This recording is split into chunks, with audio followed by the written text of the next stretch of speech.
জীবনেতেও কত মানুষ আসবে আর যাবে, তার জন্য মন খারাপ করলে কি চলবে?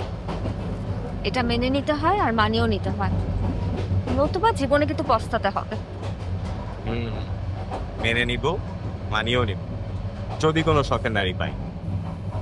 শখের নারী পাওয়া এত সহজ না। শখের নারী পাওয়ার জন্য জীবনে কষ্ট আমার। আপনার স্টেশন তো চলে আসবে একটু পর, তাহলে তো নেমে যেতে হবে। তা তো যেতে হবে, কিন্তু নামবো এক শর্তে। কি?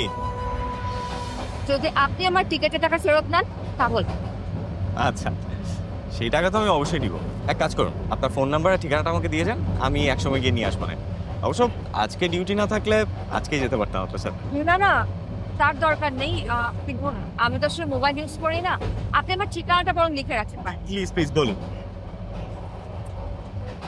69/1 নর্থ রোড, চিটাগং।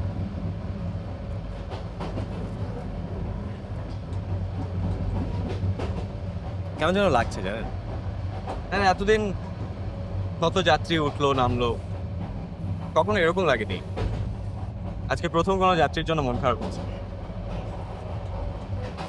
বান্ডেল থাকলে প্রতি সেনমানিতে টাকা বাঁচবে। বিকাশ সেনমানি বান্ডেল কিনে জিতুন প্রতি লেনদেনে। জীবনেতেও কত মানুষ আসবে আর যাবে, তার জন্য মন খারাপ করলে কি চলবে? এটা মেনে নিতে হয় আর মানিয়েও নিতে হয়, নতুবা জীবনে কিন্তু পস্তাতে হবে। মেনে নিব, মানিয়েও নিব, যদি কোনো শখের নারী পাই। শখের নারী পাওয়া এত সহজ না। শখের নারী পাওয়ার জন্য জীবনে কষ্ট আমার। আচ্ছা শুনুন, মানুষের চলে যাওয়ার সময়গুলোই কিন্তু অনেক মধুর হয়, তাই না? হয়তো।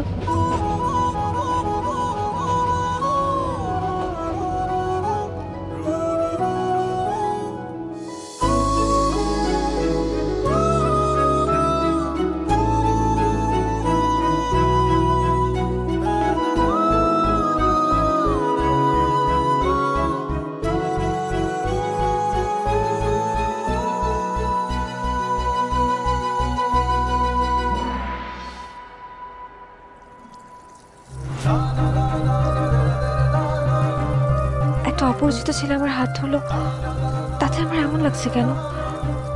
কি অদ্ভুত এক অনুভূতি হচ্ছে। আমি কি হাতটা ধুয়ে ফেলবো, মুছে ফেলবো এসব? কিরে, তোর হাত ধোয়া হলো? হ্যাঁ মা, এই তো। তাড়াতাড়ি আয়। তোর আসতে কোনো সমস্যা হয়নি তো? না মা। মামা মামি ঠিকমতো যত্ন নিয়েছে? হ্যাঁ নিয়েছে। যত্ন না নিয়ে উপায় আছে? তোর মামা তো তোর নানার সমস্ত সম্পত্তি একাই খাচ্ছে, আমি তো তাকে কিছুই বলি না। আমার একমাত্র মেয়ে, তার যদি ঠিকমতো যত্ন আত্তি না করে তাহলে তার খবর বানিয়ে ছেড়ে দেবো না আমি? যত্ন ঠিকঠাক মতো নিয়েছে, তুমি রাগ করো না মা। আর মামি বলেছে তোমাকে বাসায় যেতে। দেখি সময় হলে একদিন যাব।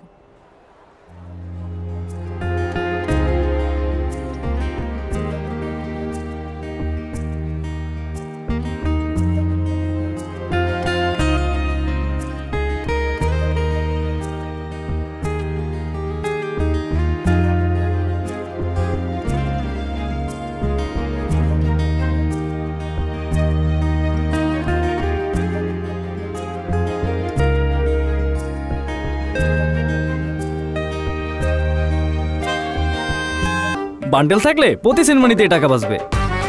বিকাশ সেনমানি বান্ডেল কিনে জিতুন প্রতি লেনদেনে।